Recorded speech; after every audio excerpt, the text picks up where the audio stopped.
ibe na-eme na Igbo be anyị. Okay. Ọ na-agba anya mmiri.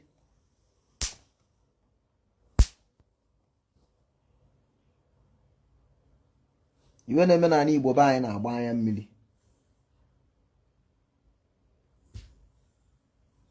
Maka na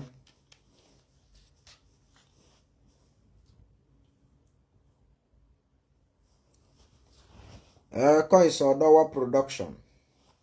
Ibe na-eme na Igbo be anyị na-agba anya mmiri mana anyị aghara aghọta ibe na-eme anyị kịta. Anyị aghara aghọta ihe anyị na-eme onwe anyị now. Until one day agha awakpo anyị. Ndị Igbo ndị be anyị ndị nọ Lagos onye ọwụna ịfụrụ ọ makudochie ndị Yoruba ike, makudochie ndị Hausa ike, nyanya ya na-eme biznes ọ na-aga.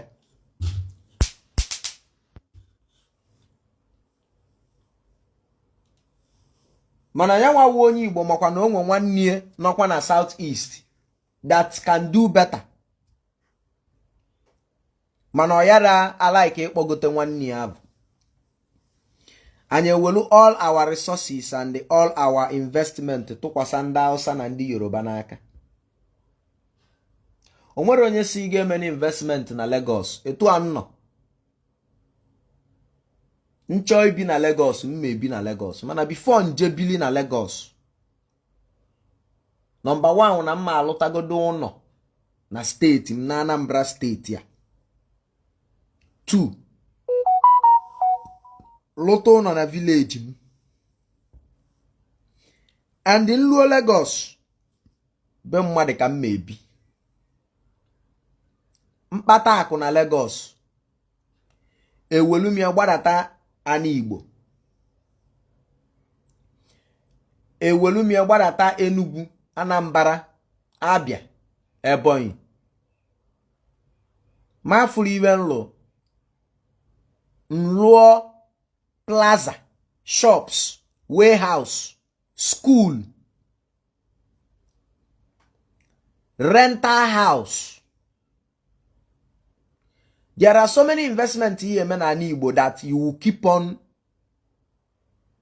making money out of it forever and ever. Investment here in investment adị nso. Even je kwulive ahụ na o nwere ofu odogwu mma. Investment ya dị na Lagos, dị na Abuja, dị outside country. Odogwu ahụ anwụgo, ọ nọrọsị ndụ.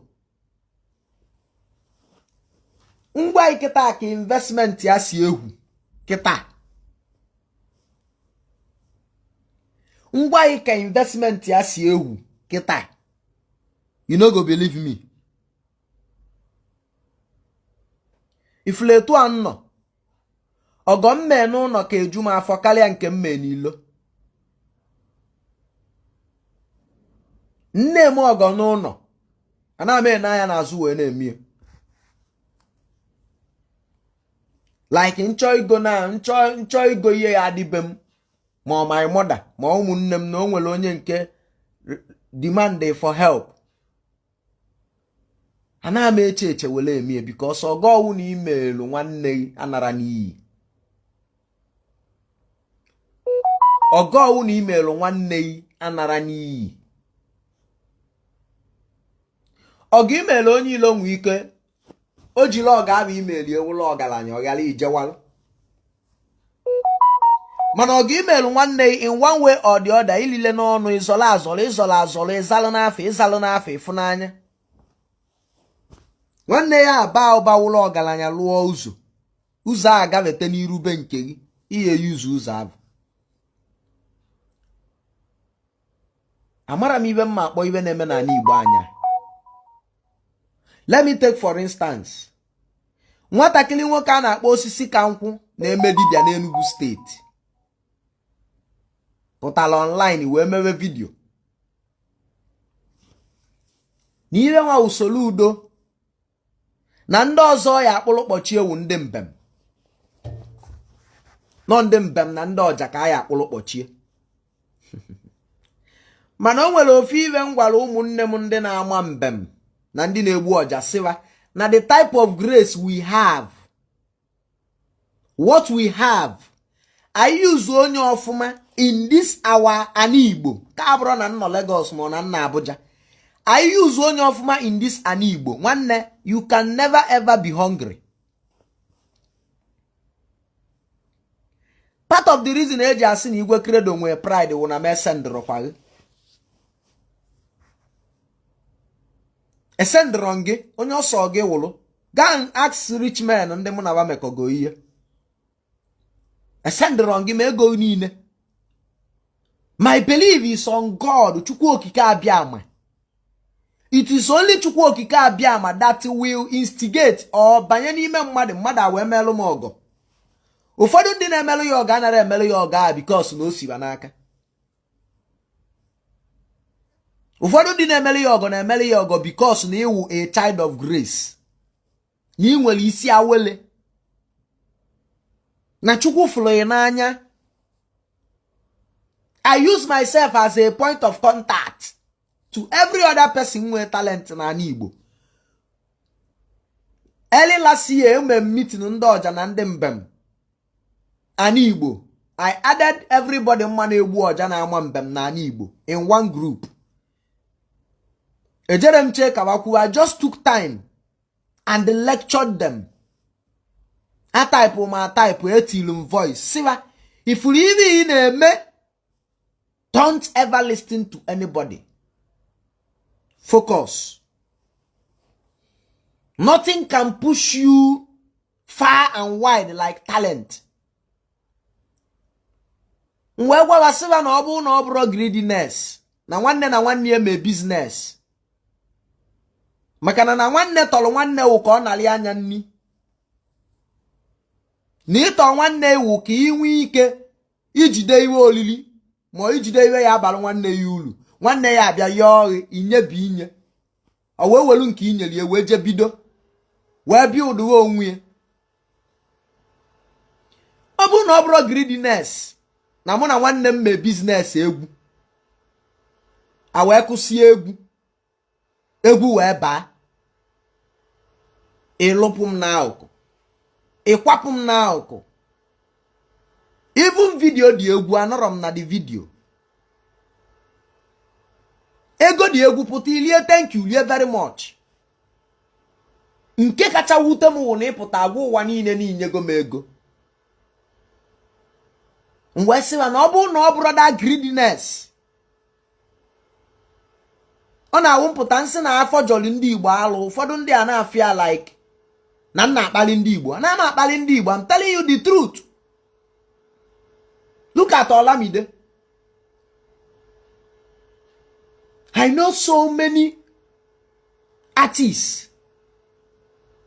So onye fugolo even entertainment ya gwa iwe ofugo. That is why mbata Anambra, mbata South East na-ene iwe wa na-eme na entertainment business na-ekliva sị na ndị a iwu na afụbere iwe. Ije Lagos eripu ohu of your talent. Ijeche bata anya efe ohu. Ijeche bata mmadụ na ọ na stage na-eme comedy ụwa ndị niile nọ there na-amụ amụ yara amụ amụ. Because ịma no business ka na-eme. Mwe gwa wee sịwa na o nwere ebe talent ya yara ebuje nwi. Ọ n'ime ọfịa ka m nọ. Anyị na-shoot film Nollywood n'ime ọfịa with Junior Pope. N'ime ọfịa ka m nọ. Showcasing my talent. It has been the appointed. Ama gwande mmadụ sịwa na 2020 awulugo an appointed time God want to lift me up. If I tell you what I suffered in the Nollywood industry, you will not believe me. Since 2008 till 2020. You will not believe me. That is why mfundi bido chala ofu ana akoyeva na akonne kiliva. When it comes to entertainment, Esom na one of the gurus. Onye bidola entertainment as far back as 2008. abroso ụmụazị na entertainment. Nwere ibe m emebego, nwere ibe m emebe na entertainment.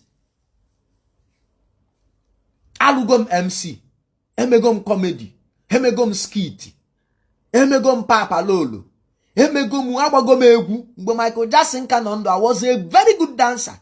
All the death of Michael Jackson me m nji wepụ uche n'egwu. I was a very good break dancer. Etu Andy Slim mgbali break dance then iko break dance ka mgbakata na Exchequers Hotel Balumba as far back as 2009. Nollywood Night Club, Queen Suit Hotel and Suit, Keduva.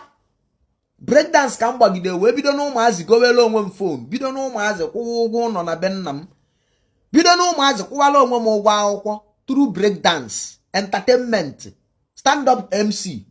In 2017 na ABS, in 2016 na ABS, win him the best stand-up comedian na Anambra State, ABS, Anambra Broadcasting Service, 2016.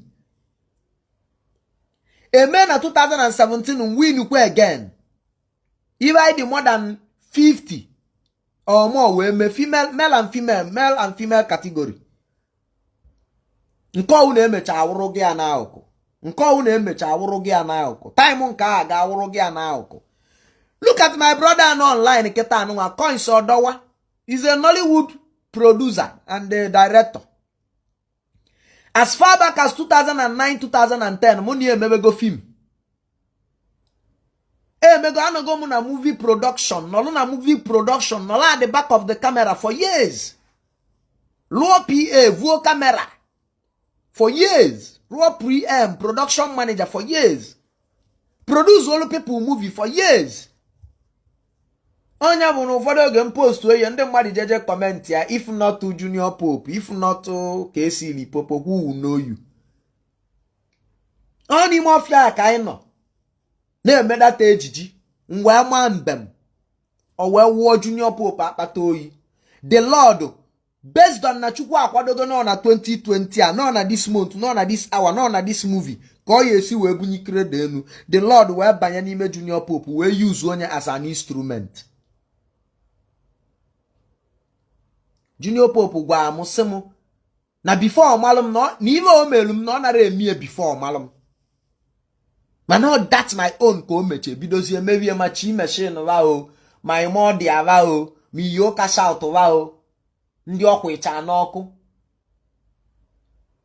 Ndi batacha asaba. Welie na-eme skit, na-ebu studio account. Although I was disappointed on that day, many of them did not attend his burial. Because I don't know the situation behind their absence in the burial. I came to the burial 6 a.m. I was there and I was there till 5 p.m. Because to show my last respect, on the instrument God used to bring me where I am. Even that film I don't shoot to that particular time. Till now, that film I put away.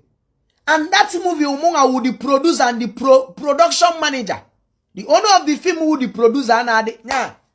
Nke we see no abia shoot to a film. Onyere mu 1 naira nje produce a film. Nje melie PM. I suffered in that movie. But I remained focused. Junior Pope was in the film. Cast Chidabele was in the movie.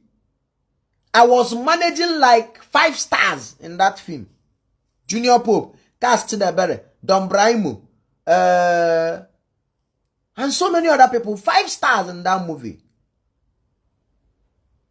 In that movie, I'm the production manager. I was impeached. ML meeting impeachment to remove me from being the production manager 2 times. Akusi film in my meeting. The whole crew say na Igwe Credo. Na manare meteva mma. And me meta yu mo yen na produce film onye me ego n'aka.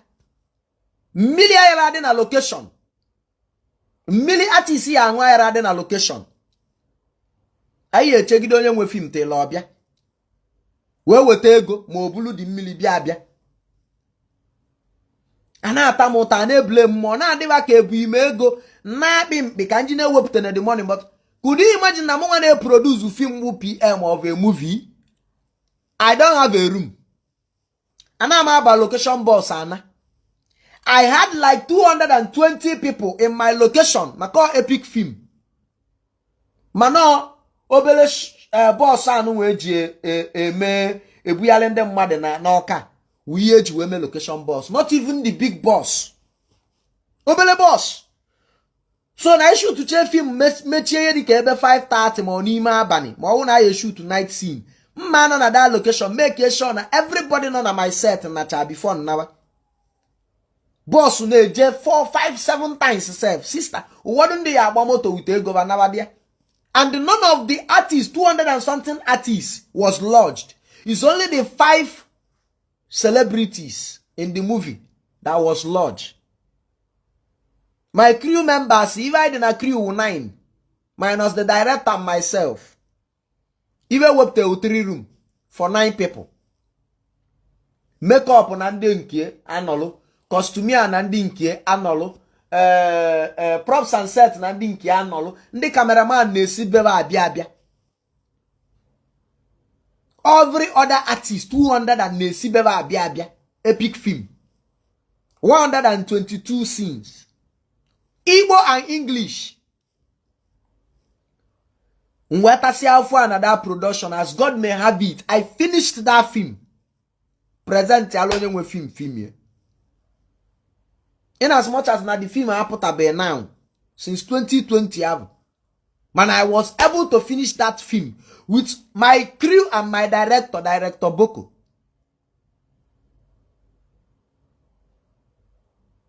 Amicable Patra was assisting me in the production. Anokata ewepu mas PM tinye amicable. Anokata kwa asemba na amicable kanjo ewepu amicable team. Even aka ito na-eme na this location for like 1 month and Chukwu wee si n'aka Junior Pope wee gozie m. Wee gwa ndị mbem na ndị ọja ibe m wee siva, your talent can take you anywhere. Just remain focused. Consistency. Nsiva na onwere onye mfuru ilie. Ikpo m ọlụ mbi ọlụ nlụ ọlụ ya ọlụ na Igbo ọlụ na mụ na ekwuo price ekwuo m price ma of course na ya akwụ m complete money before mgbe ọkpa ya akwụ m complete money before nye date mbiali ya ọlụ nlụsịa iri ngwa m lụọ na Igbo ego iboro m ego ọ gbasara alụ m ikwugo m ụgwọ to come and do for you. That is it. If you want your talent to work for you even in the dark, you must cherish that talent. Ụwa niile kpọ anya pride, cherish it. Onye ka dibia mma na agụ adigo na arụba. Ọtụtụ ndị dibia na kịta agụ dịsịla na arụ na I know. Wee bata na social media si na ndị gọvanọ Soludo ya ebido monitor kịta awụ ndị na-ama mbem na ndị na-egbu ọja. Ọrọzi anya ụfụ. Ọlọzi enviness. Na nyanwa na-eme dibia egote nwure moto mana onye na-ama mbem go moto, goche moto, lụọ họteelụ 2 dekin, lụsịa họteelụ 2 dekin na nke na-ewu ya iwewu na otilu sola. Otilu sola energy na họteelụ ya. Do a soundproof lista. O wee make that statement ndị niile na-ama mbem fụtsi anya. Abam na comment section fụcha comment ndị niile ndị otu m niile na-ama mbem. Onye ọwụ na zo ọkwa dibia onwe ike echi ọfụm ebe a na-eme event ọ ya abọ m ego. Ọ ga-ịkọrọ bụ ishi mpịasa aghi ịfụm na event ịbọna m ego. Weda m ịbọ m ego ma ịbọrọ m ego nwanne. I believe in this particular statement na onye wala ego ụzọ ego esi ụzọ a na-abata. Aka aja ya ebute ọnụ mmanụ wee wulu nke wụ talent. Nwanne ọwụ na ọ bụrụ packaging. Ebe ọwụ na na-eme ihe mbata with the kind of capacity nwego in entertainment. Ọwụ na ọ bụrụ packaging. Nya ka nnọlụ ka akpọ m akpọ before mbịa. Ebe ọwụ na na-eme ihe mbata. Nnalụwa Mike Mwambem dala ego m na agụ aeregbu m nsiba na owu na obro packaging ebe owu na na-eme iyi bata the board na lowa mic siba na ichi igbu oja as long as na imu ibi na-eme na the good na lowa mic igbu oja ịdakola ego na agụ a egbu nsiba na owu na obro package na mma egolu speaker luo n'ime abịa eti imu akwa imu speaker m welu microphone na ama mbem n'ime abịa welu microphone na ama mbem n'ime abịa ọwụlụ no Alaba International Market mgbe mmalụ mbem ebe a 1 hour eye nwelili ndị Igbo ọ ya emetụ no how ọwụlụ 500,000 ka nji wepụta it is something maka chukwu ka mụ na na abụ so na onye ọnwụ na nwee talent na onye na-alụ dibịa na-egwu ndị mmadụ wayo ka ọ wee meet ya ọpa awụrụ ofu ihe don't compare me with you onye chukwu gọziri agọzi ọgọzigokwen na ị na-arụ dibịa ngwa soludo akụchie n'ebe unu si eri nri wayo niile dị n'ọdịnala ebe natagova onye nwa ya kpọọ na fon na ọ chọọ ịbịa ka ị gwọọrọ ya ọgwụ ịmakwa onye ọgwụ mara ma ọ spy gọọmenti izi iwe cheta na ndị mbem enwere aka ọrụ na-ayọ kaba na ayọ ka ibe ba ya eji wee gba moto lụọ ụlọ lụọ họteelụ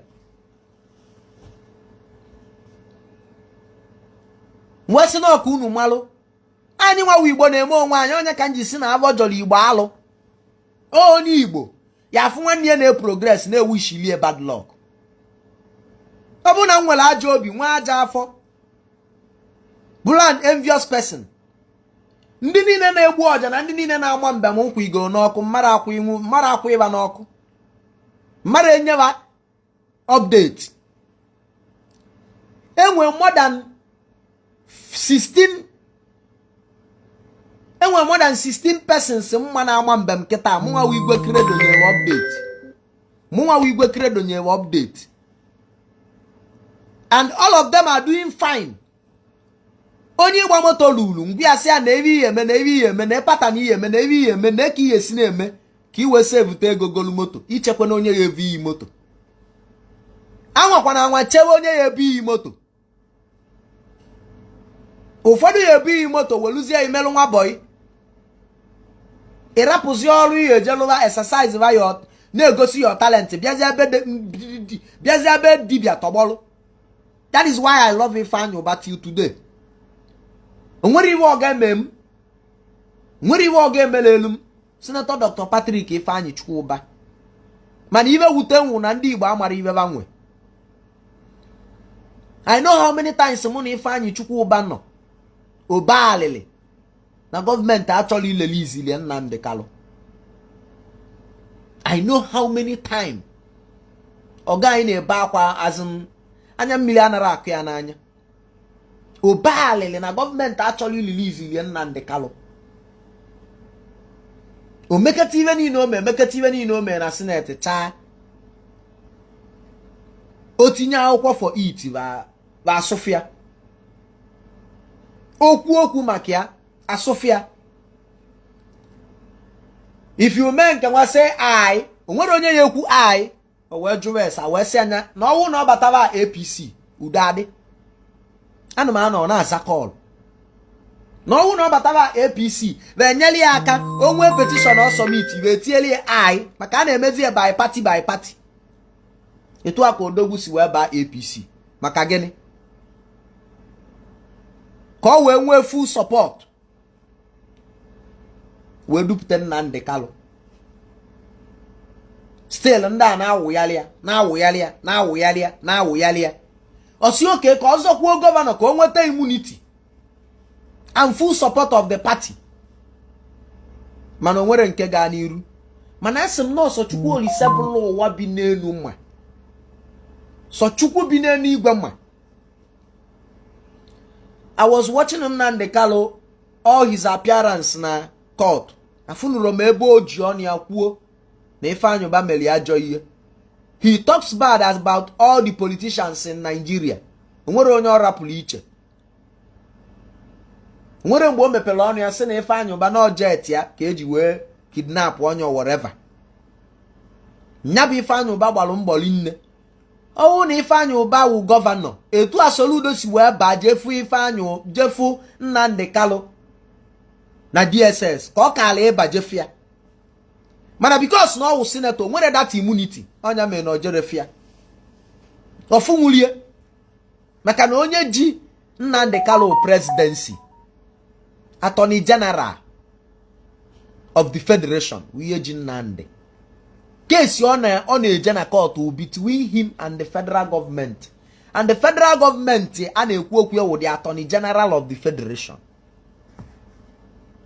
A senator nwere immunity above the attorney general mana a governor nwere immunity, a president nwere immunity.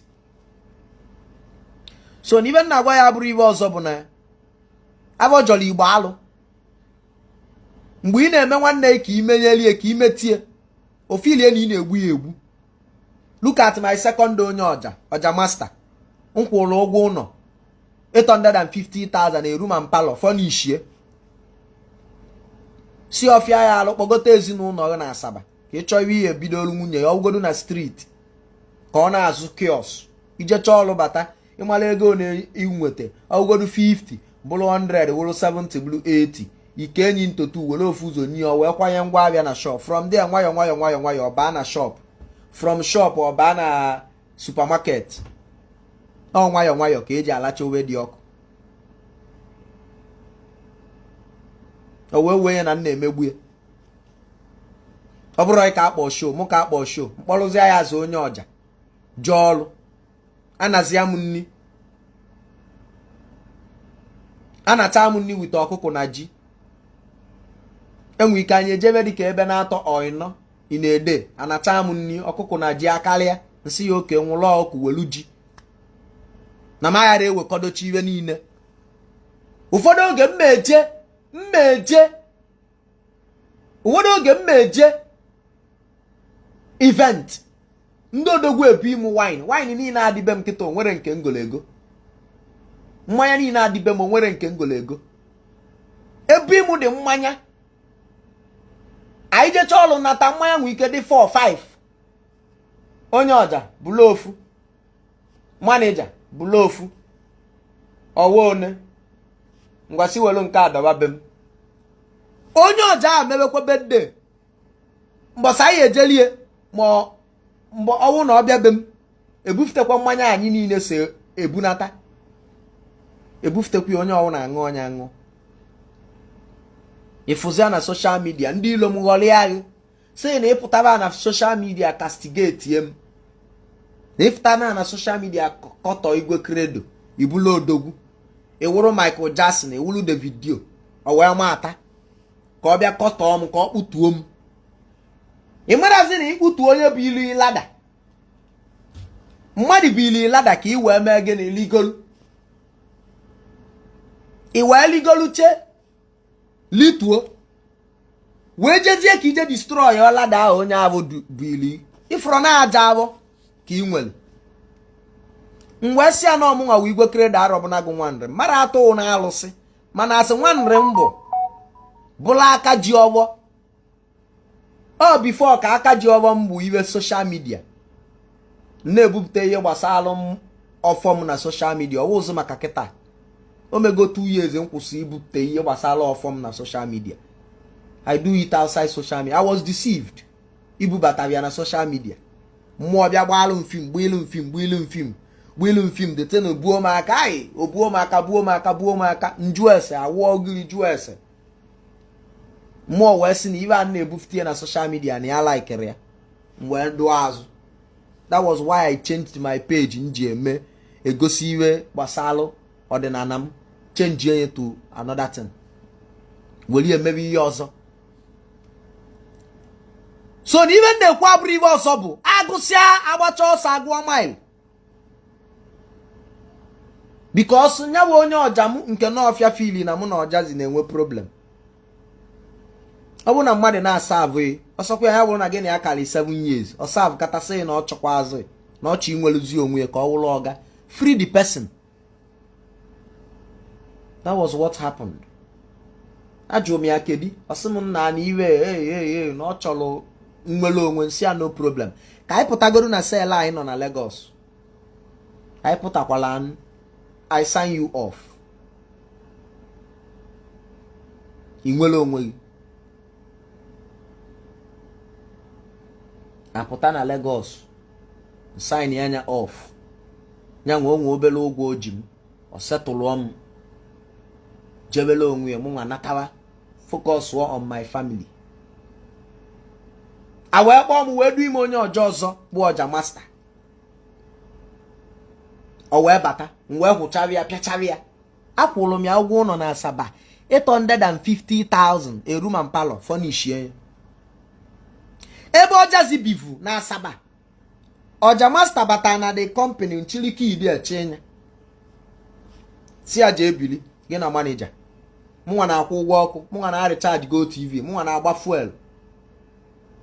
Ayi ego akwa mụ ya ego. Ụwọdụ oge kwuo ọchọ onye idi kwuo iwe like na onwe ka o si dele ya mana o nwere ego dịnụ. Ọmụ.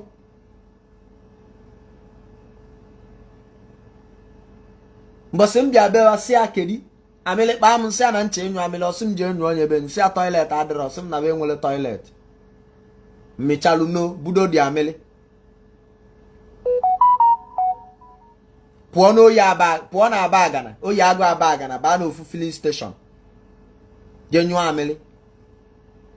Owelu wonda anyị nọ na-agba njakịrị na-akpa nkata m wee si ya kenkewu na toilet adịrọbụ na wee gwa m wee si ego one ka ọ ya kọs ibe m na-agwa ya azọdo m ọkpa na wele ekwue wee si ego one ka ọ ya kọs ka unu nwee toilet bụ unu. Ọgwa m ego na ọ ya kọs ọwụrụ ego ọrụ ya ọwụrụ ego m na-enye ya ma ejecha ọrụ nsi na ego m wele ego nye iwe nji akọrọ ịdị stenu ka ị malụ maka ndị na-awụwa nọkọtaba abịa jụọ m where is ọja master amara m ebe ọ nọ. His presence on the media self amarazi m. Ọ na-awụ manager m nọkọta ọsị m ka akpọọ na ọja master ka o soro anyị ji ọrụ nsị akpọ ọnụ ya. O ji welu wonda akpọ ọnya ọsị na o nwere ego moto si send ali ego moto ka ama m ihe o kwuzi. Manager m wee send ali ya 5,000 orie thank you lie very much ọ bịara dị ọrụ. Nsi manager m ka ebe na-awala onwe gị isi rapụ na ya ndị ọjakali mana manager m like ke and the moment I don't have an issue with him. I had a better plans for him. Onye nwere a good plans for you cannot just come into your life gbanwee ndụ ya ozugbo mee yi nwee social media presence mee ya obodo mali whether mo solo ma ebe ọwụ na ọ bata people amalugo no onye a dị attached to Igwe Credo they do mgbe nkwa my grandmother he came and o ji more than 100,000 na even though na ibe amelu na emechego he came. So na ibe na-ekwu abụrụ ibe ọzọ bụ na ibe niile abụrụ ije n'iru alụsị because ndị a niile ifu na-eme dibịa most of them emebichego ibe dị na mmụọ na agwụ. The same way nsi adị disappointed ma mfu ndị fada babata online na-agbawo online bụkwa the same way nji adị disappointed ma mfu ndị dibịa ma babata online na-akọ shit. Ọkwa ndị mbem nwa asị na bawụ ndị ayịyọ ndị mbem asị na ndị mbem na nkenwa agwa ngị sị na onye ọwụna Chukwu telụ ude nsọ onye ọwụna bụ the grace bata in a particular profession ife gbasara that profession agbanwe. Ya mụnwa bụ Igwe Credo bata na mbem profession wee gwa ndị mmadụ wee gwa ụwa niile na mbem can be branded. Mbem awụle brand. I did meeting with ndị niile na-ama mbem na Igbo mma. And I told them, the way you dress is the way you will be addressed. Inweta ego jee kwa ezigbo senator, kwa ezigbo akwa, dị n'ụdị, go artifact, kwado onwe gị dị n'ụdị dị n'ugwu. Ka mmalụzi atenti ya ihe abata ajụ na ihe abịa ajụ na ịyara abata. Go ezigbo phone. Amụrụ m ụmụ use Samsung Fold 4. Oh, maka the package no dey involve. Amara m ụma nnọkọta ngoohu agba moto mma na ọ na-enọma na onwere ibe nji eme ego m ji aluke onwere ibe nji aluke eme nwere ibe nji eme nya nsogbu bịa so ibe menụ wee nya anya moto ị na-agazi n'ezi moto na-eso n'azụ ọ dị ka onwe ndị na-achụ chekiketa iwe ekwere m omume wee rafịa. Ọ bụrụ sọ Igwe Credo iwe ọchịchọ onye chọzi ịgba mbọ nwere onye chọrọ ịnọ ndị anybody mana anọ m under junior pope for 5 years and for that 5 years he never knew na nna ama mbem until that appointed time. Until that appointed time chokwu abatete keke ime keke ime mmanwụ daalụ abata m online ka m treat some negative topics concerning ndị Igbo and the talents and the profession. Maka na ndị anyị si na onye nwụrụ ya alụ nwanne ya ibe na-adịrị mma nke elu onye aka. Mana abịa na Igbo be anyị tata ụdịka ibe ahụ anara emezi afọ m your comment now onye mere nji wee accept nwe comment ibel. I don't know where that comment is. It's yes. Nke bụ eziokwu ọmụ ndere ya. Yes. Abụ m onye abatete ọmụ ọbichoko abatete. Nke bụ eziokwu na ana m alụ MC. Ana m amụkwa mbem. Nọ na mụnwa otu anyị fụ mụ adịbeghị m serious nke ka nwa ebe eji na-ama mbem na-etinye m ihe anụnwa. Mana ifu ọja master ga that time m fụ ka ịsa na ọja master I was just laughing because I'm not gonna last. Arobinago, that boy by my cousin brother mepe uno na 2021 yana one guy yana we belisi on back. Fabia ebelisi we be housewarming na by one no work na mepe no munlu MC eba ebelisi we be yom yana oja master we sim na afa ha chọ perform we ba maka na ndị nnukwu mmadụ mbịacha we si no problem we gwa DJ we si ya na onye anụ na afụkwa ọja ka enye ebiti ka ọ na-egbu ọja ka mmụọ were onu wee na-akpọtasị ndị mmadụ na ife abụba anyị and ịma mmadụ na mụ mma mmadụ nọ ọsị m oke DJ wee kwuo na ọ bụkwa igbu ọja na ikwu okwu mgbe isi na aya ekekwa ọfụma nsị ya no problem na mmadụ eri ego mmadụ na MC anụ na-arụ out of fashion na ọ nwere ihe ma mmụọ rie mmadụ erie udobie wee dị n'ebe a na-aga eteka anyị wee lụba ọlụ ebe ahụ ọ na-afụ ọja mụnwa na-akpọ ndị mmadụ na-eme hyping nnọkọta ama m mbem ya nwa na-afụ ọja anụmama mbem na-akpọ ndị mmadụ ebere isi dọọ n'ibe kanopi na-aṅụrị mmanya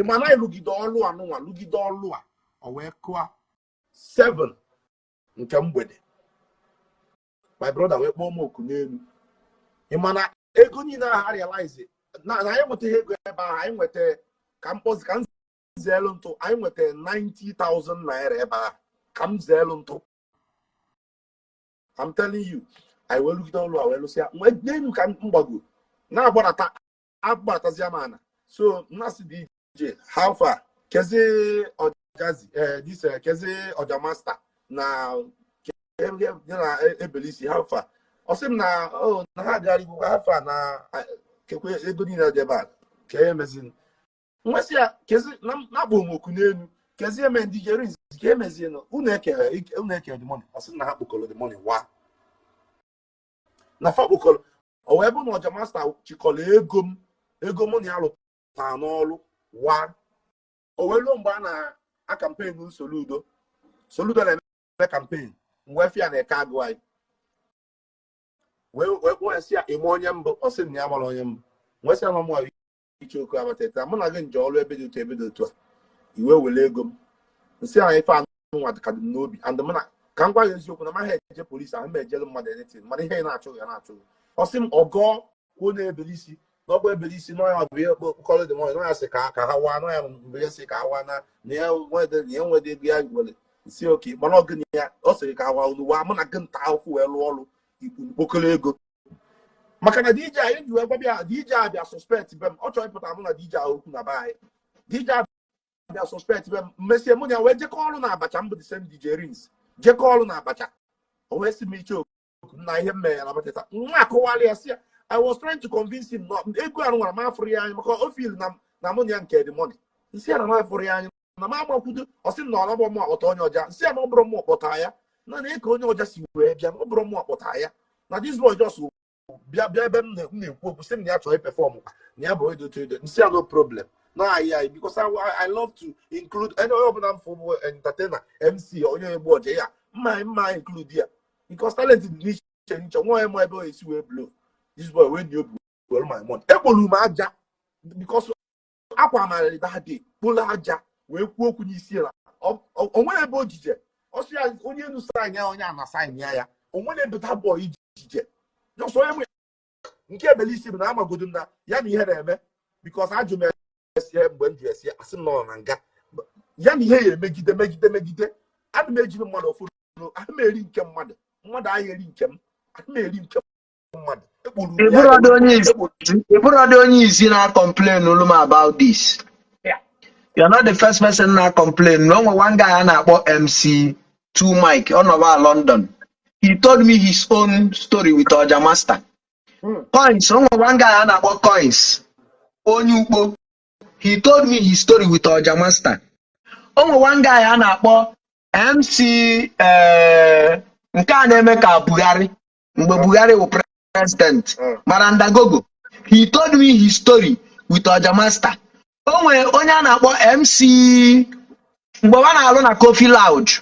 Onwe club dị na Abakaliki Street a na-akpọ Coffee. MC Virgin Mouth. He told me his story with Oja Master. Mana amara m that sọsọ onye gwa m mgbe m gwara onye m gwara na nchọkwa ya ịsign Oja Master wu coin. Ọgwa m na-atara ịkwana ya. Na onye anyị eselikwe m na anwụrụ. Mgbe onye ọkwali ya anwụrụ. Okolobịa chọrọ ise anwụrụ ese na anwụrụ na onye anwụrụ onwe iwe ogbochi. Ọwụrụ anwụrụ nwa ka ọ yi ese anyị eje bute trọfi nyaseen. Amara m na iwe ọzọ dị ya. Nọọ ka mụ na ya jewere iwe anyị ji ejeche ka ndị niile anụnwa mma and many more ji wepụtawa wee nyebe m details about the guy. So na iwe ji wee kwutewe okwu ewu maka ndị na-apụta online na my page ajụ m where is Oja Master? Where is Oja Master? Where is Oja Master? Ejire m ye asị m kwube sef ọwụ dị mmụọ m na-achụ ya nọ ndị o metọkọ. In fact, iwe kwupụrụ ya n'ọkụ from me. Iwe kwupụrụ ya n'ọkụ from me. Bugodu ndị o mechọgodu before malụ. Because onye ọja m na-eyuzu kịta onye agụrụ. I am very happy that the boy is doing fine. The first day also wee jee ọrụ n'Ọka. Anyị jere ọrụ ebe echile echichi ọzọ n'Ọka. Na agụrụ Ọka. Agụrụ Ọka primary school n'ime Ọka. I did that event. Osuma Malaika ngwa egwu edo. Came over this man. Nwazu ka ngwa egwu edo. DJ no. MC na abono. We stayed there throughout the everything that we didn't perform. Mgbe a na-achọzi ịgbasa. One of my cousin wụ onye nri mana amara m ya mana eshi o nwere ezigbo ego. Wee bịa wee were 100,000 one bundle 100 naira beam. Just beam your nwere ihe mmelie. Nke a wụrụ ibe dị iche. Then onye chile echichi wee bịakwute nsi m igwe. Nwụrafụ ibe a na-eme ebe o. Na ndị ogene na-abụọ na-asọ time. Na mmesie na chie na hotel. That is hotel a dị na Regina. Ya ma afa hotel a. Onwe one big hotel dị na Regina. Na mmesie na chie na the hotel. Nluo there na nyanwa ya enwekwe after party with men. Wee solu the guy. Wee na convoy. Meche misplace ya ụzọ. So na another man a na-akpọ barista 50-50. Chee na the guy ka nso wee naba bie n'ime Ọka side ama enyi. Elute mbe barista 50 mụ na onye ọja m ọsị anyị gbuo ọja ma mbe ma ya nwacha mbe m iwe onye line that night 200,000 bụ ime ofu ja nkwụ ọcha o ji chelu m ọjị. Wee kpọkwazie Asian bullet chile echichi wee sị ya na nnọ bie. Asian wee sị m na ọ nọ that hotel mụ bịara de. Mụ na onye ọja m wee kunye with manager m wee jebekwe na that hotel. Normally ka mụ na ndị ọja m si eme na ndị ọrụ m wee ga-eji buku m ọrụ agbasala alụ unu maka ọm ka ebukulu ọrụ mụnwa ka a na-ebu ọlụ onwekwa onye ebuku ya ọja jee ọja rie ego ebuku ụmụ mbem nchọ ịkpọ onye ọja based on na nchọrọ ịkpọ mkpọrọ ibi ego eji buku m ọrụ is not your business ebe ibe gbasara iwu ego anyị nweta ibe ji mee na ọdị like that wụna mgbe m na-eme buku m ọrụ si n'ego ọrụ m wee setụlụ onye ọja I find out na ịsetụlụchazi onye ọja ọ bịazi ọrụ ọwụsa alụ ọ yazi agbaka alụ because inye 50,000 we feel na ba achieve give for a day. Ba nwalazi na o nwere ọrụ ọya wee je like this were 1 million 1 million 2 15 2 million na mgbe duru wee je ọrụ ahụ nje that night wee bata na that hotel men wee kposelu a wee gwa dị ije nọ na the hotel na poolside si anya nye m mic o wee nye m mic onye ọja megbudo ọja that day kpakam based on say na ndị nọ ndị odogwu achọrọ m ka o je gbuwe ọja mgbe ebe a dọlụwa Jos na lụwa Mike banye na mbem and the best na ma nọlugo n'ive ma ọsụma malaika ma nwazụ ka ndị ọkpọgasịrị aba ndị odogwu sicha Abuja ma Cambodia wee natata for the event because ive a na-eme na January 4th anụchago m aba ndị ahụ wee were aba mama mbem men wee pụta onye megodo m invite iwe ọbọm that day 500,000 100 naira 500,000 men niile wee zukọ mgbe ọ na-agbọzi m ego men ya pụtakwuo bọbakwuo onye nwa ego niile ahụ abụọ ma nke abụọ ọnya ma nke abụọrụ m ka m na-ama mbem the boys mkpokọrọ anyị wee luo na họteelụ maka akwụrụ anyị ụgwọ họteelụ die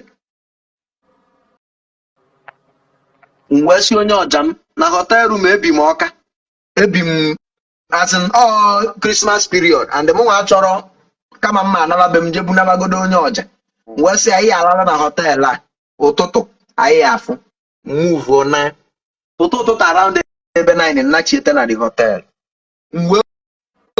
wee sị anyị m akaụntụ ya wee nye m akaụntụ ya wee gbalị ya 280,000 na akaụntụ enyere m ya cash agbalụ m ya na akaụntụ he was very very happy the guy move ozugbo naluo were wepụta ego kwa akwa kwa senator gaa akpụ ụkwụ dozie onwe ya dị ready for work ọ dị happy now mgbe mesie one day wee kpọ ya si akwa ifule ego anyị nye you were very happy ịmana ọja master and my former onye ọja before bata na o nwere nke ọ ya wa ije chọọ ọrụ nye 300,000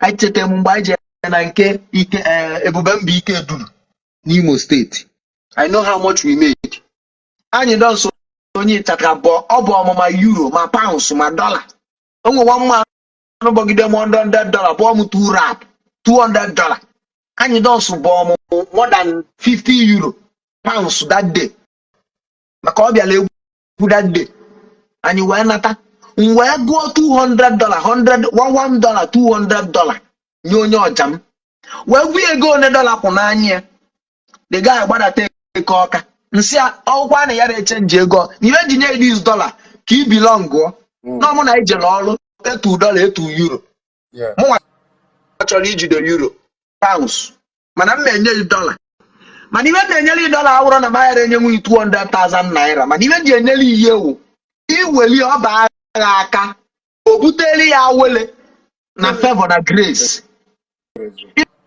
ịchọ idovie ịchọ ikwenye na akaụntụ ya ekwenye nsị a na-ekwe ego one dollar nọ na 17 $1 nọ na 17 ị mara this guy kpọrọ this dollar ọ bụ ihe nsị anọ akwụkwọ na ọchị ile ya gwa m ka ngolu okporo this dollar gbada ka ọ ka lenye 500 wee were ọnụ o ji eri ji eli ede wee na-agwa m nọ iwe ọlaedo dollar nọ na 17 o oke ka m wezie n'ọwa $1 ba nwee ike ma sị ya na ba yala ego 17 na ba ya ego 15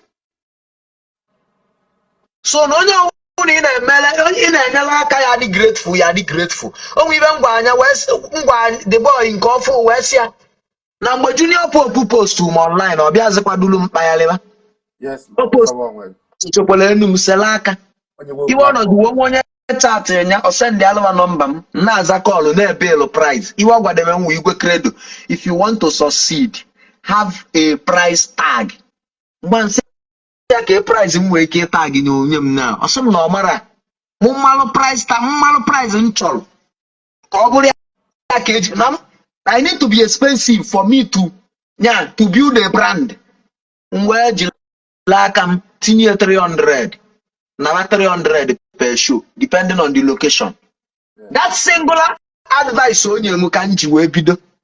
That's posting and that advice, nothing else. Bịarazi ọlụta onye m. All that posting and that is send the number m to ndị mmadụ. So na onye ikwelu n'ọkụ na-eche ka ị bịazie ịlụta inye na-eme onwe ya. Ụfọdụ oge nwa mgbe anyị jere na nke ezi na nke ezi bi m 4 bags of rice. Nji ọjamasta iji ụmụazị iji nwaanyị iji ụmụ ịtọ buru 2 bag of rice ndị obele akpa anụnwa ndị half bag of full rice buru 2 bag of rice welu ji na abọ nwụrụ ofu ọkụ ịpụtasịa weluzie ọgọ mmeli ya eme based on ịghọtago based on na nchọrọ ka ị grow ka m grow.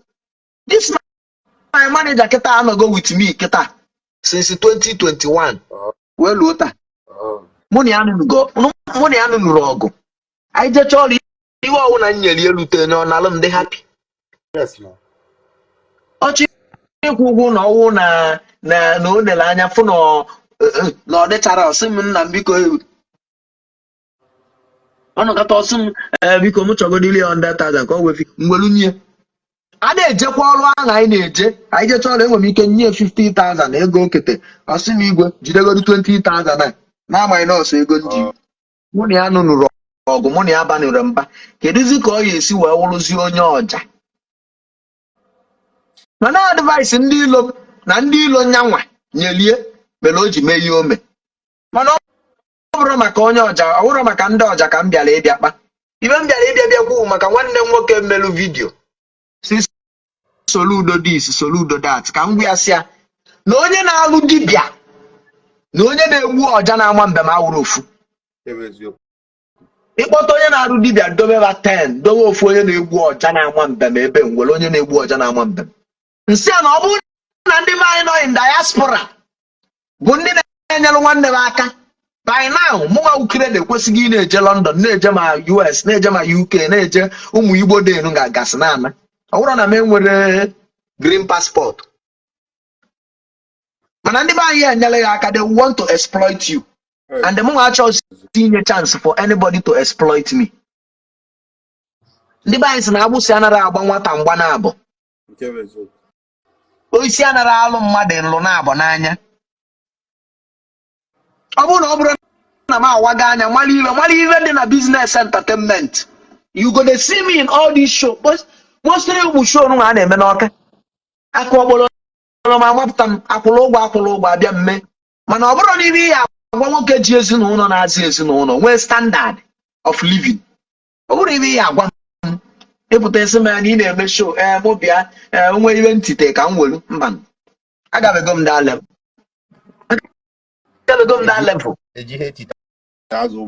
o nwere onye m nọ na-agwa today si ya nna m ịmakwa na elodu m 10,000 na prepared meter m AC wee dị on na room m na ọgwụkwa na palọ sọsọ ofu AC na fan dị na room nwa m m wee teta ụtụtụ o wee wụ na n'ime 10,000 a na iwe fọzi na 1,000 agbụghịkwa m friji o mụ na ya na-akarị deti ọ na-agba ihe mwesi ya broda na tarif plan a na-enyezi anyị kịta na prepared meter anyị nwa ụbandị enwere isi etu aba nnọọ anụnwa life anụnwa a recharge ma ọkụ before mbanye this life ịghọtago because solar ma na-ama etinye na AC anara ya na-ama ebu solar na AC nsị ya na ire esighị ike iti credit 1,000 ime call 2 minutes ọgwụgo ije na-abịa ije go food stuff ihe eji wee na-ezinụlọ nni iwere 100,000 bụ afịa onwe dị ihe egote m i subscribe data itigoro 5,000 ọ yara na-ede ọgwụ ụfọdụ oge ana m eti izuche 15,000 ị na-ede depending on ihe mme post online na my activities online ya ka ị abịa ịfụta ịkpọ ọmụ show isi m bịa iwe ntite oyibe aka m eji wee zụọ nwa m nedo nwunye m anya nedo ezinụlọ m wee meetie up with responsibility ma ụmụazị nọta na skuulu m na-akwụrụ ụgwọ akwụkwọ ndị m na-enye nri mgbe abụ ọwụzi isizi a na ya na-eji asị na inwe pride asị na inwe pride mgbe kwụsị na the gift of a man make way for him ibe ekwuli ewu n'ihe eji your gift wee na-eme gị na-egbo mkpa dị n'ezinụlọ asọrọ na ihe eji your gift na-eme salaka so na ọ bụrụ iwe onye isi ka ọ dị story mana ibe mbelive n'ụwa bụ ọwụ na m mejọrọ mmadụ onye akwụ ajọ okwu n'isi ya mee m mana onye ọwụ na mejọ m ibe ọwụ na nkwukwe na ọ ya eme onye ahụ eme onye ahụ ozigbo ọ bụ ọfọn na February 2nd week ọjazi chat wee sị m nna m n'ọkịta ka ọ ghọtara ọgụ m na-agba eri mgbe anyị mechara ọja piano n'ọkịta kịta ọ banyego na the system ka ọ ghọta wee mara na ofu egwu ịkụ can feed you for life n'elu two face two baba ke the last time ọ drop la egwu mana ọ ka na-live large n'elu bracket keduba name them ofu egwu nwesa ịmara ibe na fight for na ọ bụgodu sọsọ 5% of ọja piano ka enyelu mụ na anyị ji eke we can never ever be poor again in life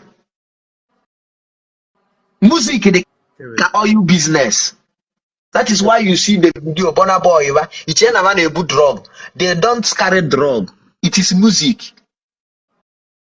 sọsọ egwu sulugede m nkụ ka nkụchala egwu sulugede wee pụta na February wee withdrew ego mmeki for just 1 year nkụlụ egwu sulugede wee tie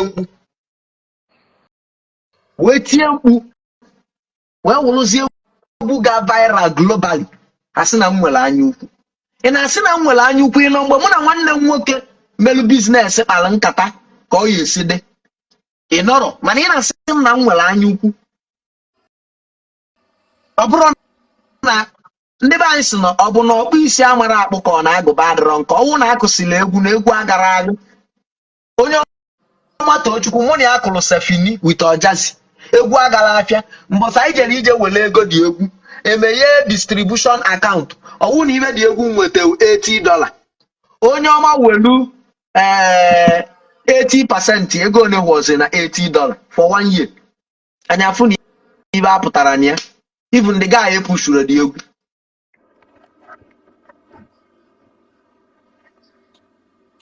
mgbe a nọrọ there wee megherie my own distribution account wee gosi egwu sulugede o wee na-afụ $592,000 $5,992,000 for 1 year wee sị my brother entertainment awụrụ every month na-akụ egwu ikwu egwu promote egwu ikwu ka o make money before ịkwụkwọ ọzọ mana anya nwa na-awụ every month ọgaranya ọbụla tụrụ ego 2 times n'ọgbọ hey ọmagbo studio je gụọrọ egwu postuo mana ị mana ị nwere big platform for streaming so na ibe m na-ekwu abụrụ ibe ọzọ nke ọhụrụ onye na-eme na entertainment MC work mbem ọja it will feed you for life ma ị mara ihe ị na-eme ọ na-awụ mbata online so many people are na-asị ya Igwe Credo as a man Igwe Credo yahoo na-ekiriba na amụọ m nwere ibe ọzọ m na-alụ mbe m ka m na-ama real estate wụ just after ọja piano ka m bata real estate ndị B&G sign ya m kedu m abịa ndị Jurimọ sign ya m wee bata real estate then nkonko dịzi na ile moto buying and selling of cars na-eme mana the main thing na-agba ego nji enodo onwe m anyị ji live my life wụ mbem ịma mmadụ n'one na-emelu jingle ị na-ede ịma ego one na-achaji were eme jingle ọnya ka ogwu nonsense owu dibịa nwanụ nọ na-akọgheri agbasị ịmakwa ihe ewu mbem ịmakwa na mbem pụta n'ọgbọ within 5 minutes a na-enye anyị ma ego one onye nwa iwe ọ na-eme na mbem na-emeki ibe eji wee repost oda video ka ndị gọọmenti fịa gaba bịazịa maka na onye nwe crayfish na kabọọdụ ya na-ezo ezo ekwumie mgbe so many people were commenting Igwe Credo UNS nke nwa UNS na-ekiliba ka ebe che no nya mele eji pala akwa ọkụ eche no maka na ọwụ dibia eji pala akwa ọkụ maka ụmụ ihe ọ na-ekwube na social media blogger the same thing ka eji wee palụ eke hit the same thing ka eji palụ onye eze Jizọs maka na gọọmenti believe no ibe ahụ na-ekwu na social media ka ji a convince youth to ịbanye na ajọ iwe echekiche ego oke ite niile dịbe akwa ọkụ nwere nke afụlụ ozu mmadụ na ya mechie ma cross examination mana ibe gọọmenti ji wee jide ebe awụrụ iwe ọzọ his utterances online as somebody nwere media capacity they believe nya nọlugodo ebe a ka obodo junatagodo oyi na arafia ihe believe na arafia kịta anụ ọ banyekwa o mewekwe vidio kọwakwa kunye eji enwale ibe ome onwe mee nke a na okolobịa enwere 5 million naira na onye ahụ ozu nwụrụ anwụ nkenwa onye eze Jizọs after saying na ọgwọrụ ya ọgwụ under 4 days iwụlọ ọgaranya gọọmenti wee dobe ya n'ọka wee sị anya gọzie ọgwụ a na Anambra steeti n'idile ego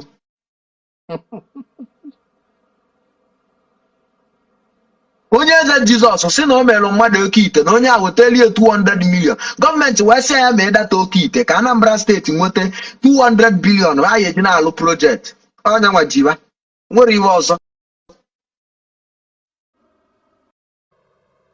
and the moment abịago n'anya na the case n'anya the matter make a calls wee fụ na the more anyị nwabụ ndị fụrụ akwa n'anya na-eme vidiyo tinye online na-adọkasị gọọmenti na-abalụ gọọmenti mba na-asị gọọmenti na-abarafu akwa no the more anyị na-eme ka the more gọọmenti na-akpọchi obi ba na-erapịa because Soludo abụrụ onye ya control mu Soludo enwere godfather na Anambra ọnwụ na ba amara aka ba mmadụ he's doing his things his own way. So na ọnwụ na ịbịa na-eme vidiyo na-akọ gọvanọ alalafu nke a ịbụnụ ndị mere vidiyo ndị ya ụtọ ọba mee vidiyo ndị anwa esendeleba invitation si baba bịa ọka ka wakọwa ifu vidiyo ọzọ ba mere esend invitation si baba bịa ọka ka wakọwa and ịma na ilu kwela ndị a ya amasị maka ibe a na-achọ ndị na-akọsụ nuisance in the social media space in the communities ka gada ka ọwa ọnụ kpochi nya kpọbagawa inside ka obodo jutuo oyi ka wee mee election. That is the plan. Ejego m ijefu akwa 3 consecutive time and from even chọpụta na ije abụ njere ijefu akwa achọpụta m na akwa na onwe ya chọrọ ka mfịa maka ndị ọzọ na-aba na-apụta odono nwekwe ndị dị ka ezuzu na ichida bịalụ okwere ka ọfịa mụ nwa jelude okwere ka mfịa mana enwekwe ndị ọzọ na-aba na-apụta na-afịa so ebe ọ bụ na onye na-ekwu ile ọnụ online ekwere ka mfịa ka m bịala ịfịa ndị iwe nji chọọ ịfịa ahụ ka mmalụ ma ọ chọọ ka anyị baa online jekwuwe okwu and all ya the case of Nnamdi Kanu ifu na ibe mere Nnamdi Kanu ji wee ka nọ n'ebe ọ nọ the pattern ndị Igbo ji wee so his detention. Ihe afụ mmadụ ọbata online ọ na-akpali federal gọọmenti na-ekwu so many things gọọmenti nke nwa Buhari nke nwa ikwuche nyeba na afụ all those things. Ọ dị nnọọ ka ọkụ na-enwu enwu bịa solu nkụ na-esokwu inye na-awụ ịnya fuel na-awụ ịnya kerosene na gbara ọ bụrụ ibe online ọ bụrụ ibe social media were okwu ije ma ọ na inwe capacity ifu ndị dị involved jụọba kedu ibe emechara na ọ dị mma ọwụ maka nke social media it will cause more harm than good. So ihe na-ekwu my brother ahụrụ ibe ọzọ bụ o nwere ka ihe esi wee kwuo okwu n'isi mmadụ inekọta anyị gbayala onye ahụ like etu a nnọkịta ndị niile mejọ ma agbayalụchago mma mana one thing Mbaka kwurie na imejọ onye kwutọcha anya na ịbịakwa ya ọnụ ya agbayala mana ọwụ ma kama ya eme itikweghị Mbaka kwurie o kwurie na one of his preaching nna ege last 3 days ago on Monday ọ sị na ndị niile na-akọta ya ndị niile na-ekwu okwu about him kịta amala amalụ na Mbaka awụrọkwa onye a na-ekwu chọ about ekwutọ na ịbịakwa ya ọnya na ya agbaghara iyi nke o ji wụrụ mmadụ mana iwe akwụ ya n'azụ nwekwa ike ma iwe ahụ agbaghalụ na ya ịma fụcha iwe niile kwesịrị ịfụ so nwanne m nsogbu adịrọ udo dị obere oge bụ anụ ma ọ ya akụ 12 ka nje ka m kwado ekpere ime abalị m na-eme ekpere ime abalị nji achụ ụmụ amoosu maka na onye ọbụla wụ nwoke nna mụrụ nna m gwara m sị na nwoke ọbụla ya aba ulu na amoosu na-achụgharị ya onye ọbụla ya aba ulu ya enweriri enemies ndị na-efụrọ ka m na-ekwu okwu ba mmadụ na-ataịpụ laya linus na my comment section this are part of the amoosu ya na-achụ maka na adị m destined to be successful onye a na-etila ya nwere ike kịta olibelu nri abalị mana o nwere ego gote data onye a na-etila ya na nwere ike ọnwụ na mmịa na-akwụgharị n'ime ọbịa je na-akpa nkụ na vileji mana ọ ya ego golo data instead ọ ya ewelu data ya na-ebiudu content na-epostu online na-agbala ego oloduo data pụta na live video mmadụ na-eti laya echi niile ọ remain ọpọ echi niile ọ na-ayọgharị ego echi niile o zuo ori echi die kpọchie nye isi mmechiteweli ebele ndị be anyị chọrọ n'ibe ba ya alụ nụnụ soshal midia emegolo anyị ọ dị isia onwe polisi kwụsịrị one young guys n'ezi wee na-aghara asịla mgbe gbalete paakị ya moto lituo nsị ọfịsa kedu iwe polisi na-akọ ihe ọ na-akọ mgbe jụọ the boy si m na o nwekwe na polisi saachịkwuo ma foonu o nwere ihe afụ n'ime polisi fụ na foonu ahụ bitcoin ya na pi netwọk polisi wee sị na ọ yeduwa gestation ngwa si ọga na ọ bụrụ onye ọbụla dị fresh na-eme yahoo ma ọ na-eme ajọ ihe etu a nkịta enwe m boys nnọnụ na-eme kọntentị na-epostu ọ dị ka brain jotara sabinus ọlọzi kọntentị ka ba na-eme na-ego ụlọ efulefu pụta ọsị na ba na-ebu drọgụ nwere drọgụ ba na-ebu kọntentị ego dị na Facebook ị na-enwe nta ama ego na Facebook na-akwụ m dollars na m enwetazila ego nwe ike $300 ma $200 and something nchenje na naira ama m ego n'ọwụ mana onye a na-ebe a kịta anụ ha yara ewelu this advice je build his page build his account create content ka ọ wee na-agbata ego nke ọ bịa ebe a na-eti laya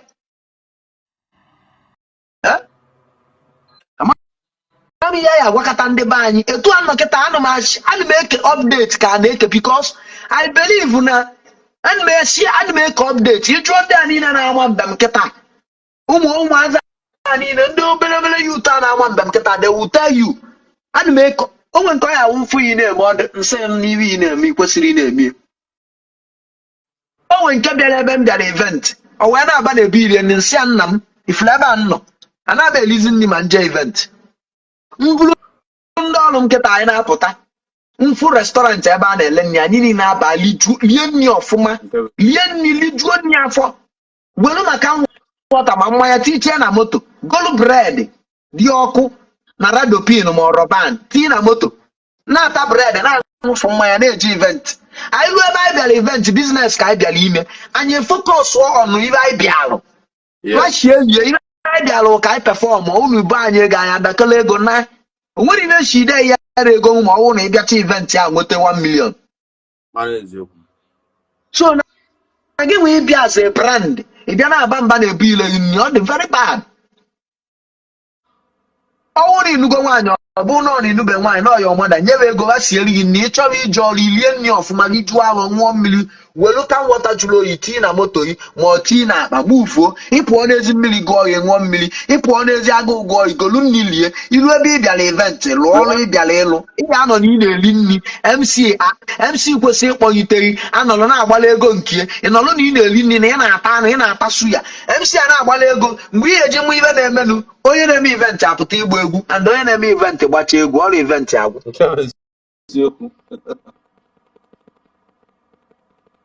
ibe a ka m gwalụ ha o tinye n'ọrụ ọbagharịa uru anyị nọkọzịa na manja klos nna ya iwe dị etu ọkwa igwe gwa amụ amadị m ọkwa igwe gwa amụ since nji kwụsị ya nke a si ya yes that is how it's supposed to be. Let us share update.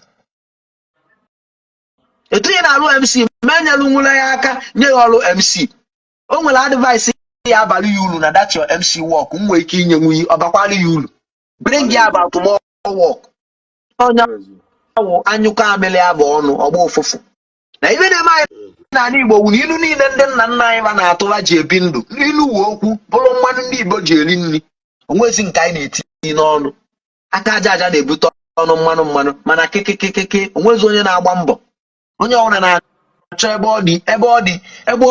ọ ya abata ozugbo fia wom a na-alọgharị nlọ onye nwa nọrọ omule anya na-alọ nlọ ebe ọ nọkọta 1 bilion naira tụọ na akaụntụ ya ebe ọ nọkọta onye nwa akpọ ya site tinye akaụntụ ka ọ kwụrụ ya 1 million 2 million o dele nlọ ndị young guys anyị na-alụ onwezi onye na-agba mbọ onwezi onye na-atara anyị ka ọ banye n'ọkụ onwezi onye na-atara anyị ka ọ taa afụ wee nweta ego maka na ego ọbụla ị tara afụ wee nweta ihe amalie. So that is it. Ama m so many of ndị mbema na-etolite mgbe m bịa Asaba ma ndị bịago be m n'ọnwa month ma ndị bịago not 2 months ma ndị bịa bemo ebe m bi with my wife and my son ha na-eso m na-akụziri ha na-agbaziri ha awụrụ m onye ọya wụ mmelụ mmadụ ọgọ m fụta na public domain gosi na mmelụ onye mmadụ ọgọ mana ọbanwe maka ọ dịrị ha chọsịa ma ekwupụta ụwa anụ mana ọwụ ma m I don't need it ọgọwụ na mmelụ mmadụ na public ọ nara eju m afọ ọ mmeghe na nzuzo enjoy ya anya alone mụ na onye a mmelụ ọ ga-enjoy ya anya so na nsogbu adịrọ nna m jisi ike o nwe ka ọ ya esi wee dị ịgbaghara ya onwekwe n'ime eligide ka eligbo agụụ o litere ego a niile ba anụ nwa ọ fụtakwa fụ 1 day sef ọ ya ajọkwa gị ego si chọọ ya 1000 ka o wee jee sachara aṅụlọ anyị na otego ọ sedebe ọ chọrọ employ ya na ọ bịa lụọ ọrụ na my farm. So that is it. Onye ngwasị ya mere nwunye biznes ọgwụgodu kios awụrọ shop kios wụ ihe a na-akụchata bata a na-akụchata ọ dịka shop nwaanyị pụta ogotecha ibe na-eke ọka ọfụta ọkpọsacha ibe n'ọlụ dị na-ele na-enefuga anya gị na ọwụ na o nwechete ewelie na ijecha ọrụ bata ọwụrụ nọ 100,000 ka ị nweta iwelu 50 years ya gotekwa ụmụọtins ti from there pịa irubu na space dị ọwụrụ shop ị na-alụkọnatali ya dị ịlụọ shop na-abụ mgba ya ewele ofu nwunye ya ewele ofu ịmazi anụ anyị na-apụ na-abata ị na-asọpọtụ zero asọpọtụ onye wụ na nwa ajọ mmadụ na nyere my brother this kind of advice ọkwa na advice wụ update a na-ekwu okwu ịpụta ụmụ youth adeti update ọkwa na advice brother ma enye tu ka ọ baala ime enye ọbanye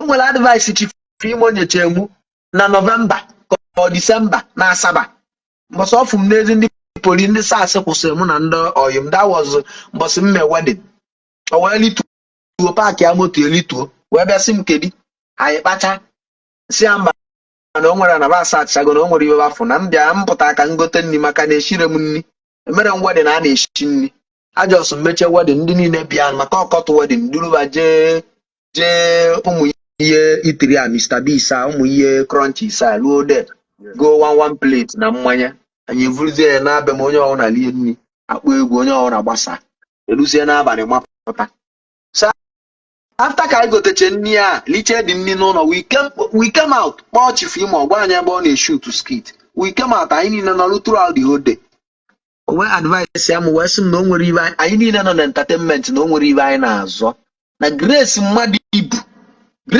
na nke o bu awụrụ ofu ihe no nwere ebe m na-abata mmeki millions ya nwa bata dị ọ ya na-emeki 100,000 n'ọkachi si wee chia ka ọ ga-esi mere ya ọgụ n'onweghị ebe eje like this nne fili na ya enweta ego enwetara ọwụrụ nya nwa nwetara ego because na all his time it is appointed na that event na ọ ya eji gbara ego and ọrụ ọwụ na ị arụ iwere ezigbo obi na-arụ ya, God will keep blessing you n'ọrụ ahụ. Etu a nnọkịta onwere onye ji ụgwọ. Etu a nnọkịta. Number one thing m jigodu be proud of myself na onwere onye nji ụgwọ.